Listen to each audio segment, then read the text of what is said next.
প্রেমা একটি modern dress পরা, হাতে একটি ফাইল নিয়ে অফিসের গেট খুলে বললেন, আসতে পারি স্যার? অফিসে কাজ করছিলেন শুভ।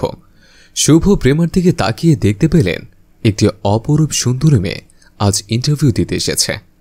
শুভ জবাব দিলেন, আসুন আসুন, ভেতর আসুন, আপনার জন্যই তো অপেক্ষা করছিলাম। প্রেমা একটি মুচকি হাসি দিয়ে অফিসে প্রবেশ করলেন।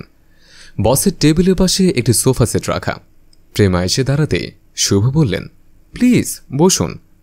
এখানে প্রেমা দেরি না করে সোফায় বসে পড়ল। শুভ চেয়ার থেকে উঠে প্রেমার পাশে বসে হাতে রাখা ফাইলটি নিয়ে এক পাশে রেখে দিলেন। ফাইলটি রেখে দেওয়া দেখে প্রেমা বললেন, এ কি স্যার, আপনি ফাইলটি না দেখে রেখে দিলেন যে?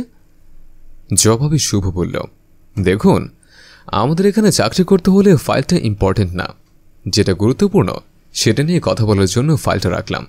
দেখুন, যোগ্যতা নিয়ে আজ চাকরি হয় না। ছেলেদের বেলায় চাকরি করতে হলে মামা খালু লাগে, আর তা না হলে টাকার প্রয়োজন। আর তোমার মতন একটা সুন্দর মেয়ের চাকরি পেতে হলে ওগুলোর কিছুই প্রয়োজন নেই। তুমি শুধু আমাকে একবার খুশি করবা, তাহলে তোমার চাকরি কনফার্ম। বসের কথা শুনে প্রেমা অবাক হয়ে গেলেন। বলতে লাগলেন, কি বলেন স্যার, আপনাকে খুশি করতে পারলে চাকরি? তাহলে তো আমার চাকরিটা এবার হয়ে যাবে। বলুন, আমি আপনাকে কিভাবে খুশি করব? মিষ্টি খাবেন নাকি ফলমূল খাবেন? জবাবে শুভ বলল, তোমার কাছে যেটা আছে সেটা খাওয়ালে চলবে, মিষ্টি ফলমূল এগুলোর প্রয়োজন নেই। জবাবে প্রেমা বলল, স্যার এখানে খাবেন না কোনো একটা রুমে যাবেন? জবাবে শুভ বলল, না না, এখানে না, চলুন, আমাদের পাশে একটি রুম আছে, ওখানে একান্তভাবে সময় কাটানো যাবে, কেউ কোনো ডিস্টার্ব করবে না, আর এখানে একটু পরপর কর্মচারী এসে বিরক্ত করবে। একথা বলে প্রেমার হাত ধরে পাশে রুমের দিকে চলে গেল। এদিকে মুন্না খাটের উপর বসে আছে। শুভ প্রেমাকে নিয়ে রুমে ঢুকতেই মুন্নাকে দেখে অবাক হয়ে গেলেন। বললেন, ভাইয়া আপনি এখানে? জবাবে মুন্না বললেন, কেন, অবাক হয়েছ? অবাক আমিও হয়েছিলাম যেদিন শুনতে পেলাম আমার বোনের হবু স্বামী একটা চরিত্রহীন, মেয়েদের দেহ ভোগ করে তাদের চাকরি দেয়। তাই তো তোমাকে পরীক্ষা করার জন্য আমার বোনকে, তোমার হবু বউকে, ইন্টারভিউ দিতে পাঠিয়েছে। শুভ প্রেমার দিকে তাকিয়ে বলতে লাগল, ভাইয়া উনি তাহলে আমার হবু স্ত্রী?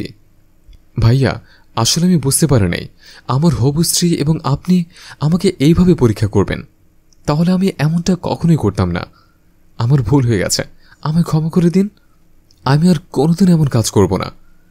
শুভর কথা শেষ হতেই প্রেমা শুভর গালে কষে একটা চড় মারলেন। আমি যেদিন আপনার ছবিটা দেখেছিলাম সেদিনই মনে মনে আপনাকে ভালোবেসে ফেলেছে। আর যখন আমি নিজ চোখে দেখলাম একটা চরিত্রহীন ছেলের সাথে ভাই আমার বিয়ে ঠিক করেছে, একটা চরিত্রহীন ছেলের সাথে আমার সারা জীবন কাটাতে হবে, এটা ভাবতেও আমার ঘৃণা লাগছে। যে পুরুষ এক নারীতে খুশি না হয়ে বিভিন্ন নারীতে আসক্ত, অন্তত তাদের মতন পুরুষকে জীবসঙ্গী করা যায় না। এই মুহূর্তে অফিসে সবকিছু বুঝিয়ে দিয়ে আমাদের এই অফিস থেকে বের হয়ে যান। এই কথা বলে প্রেমা ওখান থেকে চলে গেল। শুভ মুন্নার হাত ধরে ক্ষমা চাইতে লাগলেন। জবাবে মুন্না বললেন, তোদের মতো কিছু অফিসারদের কারণেই আমাদের মতো কোম্পানির দুর্নাম হয়। আমাদের অফিসে চাকরি করার মতো কোনো যোগ্যতা তোর নেই। আমার বোন যেটা বলেছে সেটাই কর। অফিসের হিসাব অ্যাকাউন্টে বুঝিয়ে দিয়ে এখনই এই মুহূর্তে বের হয়ে যা। Get out. বন্ধুরা, আমাদের এই গল্পটি যদি ভালো লেগে থাকে তাহলে অবশ্যই লাইক, কমেন্ট এবং শেয়ার করবেন। ধন্যবাদ।